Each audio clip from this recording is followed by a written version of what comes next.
ऋण से परेशान होकर लियो जंगल में छिप आया था। बस एक ऐसी जगह चाहिए थी जहाँ कुछ दिन चैन से गुजार सके। किस्मत उसे इस पुराने पेड़ तक ले आई। जगह भले ही छोटी थी, पर बाहर के कीड़ों और जंगली जानवरों से बेहतर यही पनाह थी। उसने यहीं अपना छोटा सा घर बनाने का फैसला किया। ज्यादा जगह बनाने के लिए उसने कुल्हाड़ी से अंदर का हिस्सा तराशना शुरू किया। ऊपरी परत हटते ही कड़ा लकड़ी का हिस्सा सामने आ गया, पर सालों की मेहनत ने उसके हाथों को तेज और मजबूत बना दिया था। कुछ ही देर में फर्श भर लकड़ी की बुरादे से ढक गया, जिसे उसने बाहर निकाल दिया। रास्ते में उसे एक सूखा पड़ा पतला तना मिला। जब खड़ा रह न सका तो उसने उसे फर्श के सहारे की तरह इस्तेमाल कर लिया। थोड़ी देर बाद एक छोड़ी हुई लकड़ी की पट्टी भी मिल गई, जिसे तराशकर उसने फ्लोरिंग बना ली। पेड़ का ये प्राकृतिक खोखलापन दीवारें बनाने की झंझट से बचाता था और छिपने के लिए भी बेहतरीन था। फर्श बिछाने के बाद उसने सोचा कि अलग से डाइनिंग टेबल रखना जगह की बर्बादी होगी, इसलिए उसने रूख ऊपर 2 गहरे खांचे काटे और 1-2 पैर वाली छोटी लकड़ी की मेज बना ली, जो अंदर धकेलते ही स्लाइडिंग टेबल बन जाती थी। इसके बाद उसने बाएं किनारे पर एक छोटा सा कट लगाया और लकड़ी को तराशकर एक सादा सा हिंग वाला झरोखा बना लिया, जो खिड़की का काम करने लगा। अंदर की जगह तो बस इतनी ही बन सकती थी।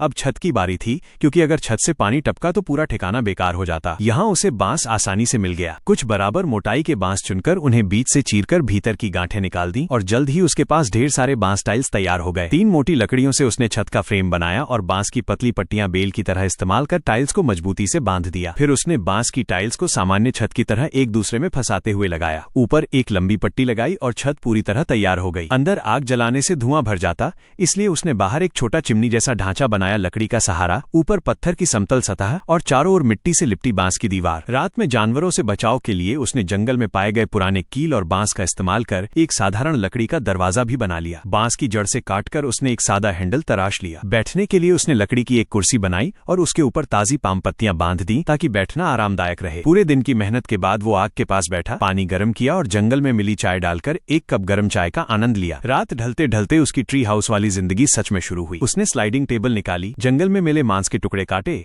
और बिना बर्तन के भी आग पर उन्हें धीमी आंच में सेंक लिया। आखिरकार वो अपने छोटे से घर में लेट गया और लंबे समय बाद पहली बार उसे सुकून भरी नींद आने वाली थी।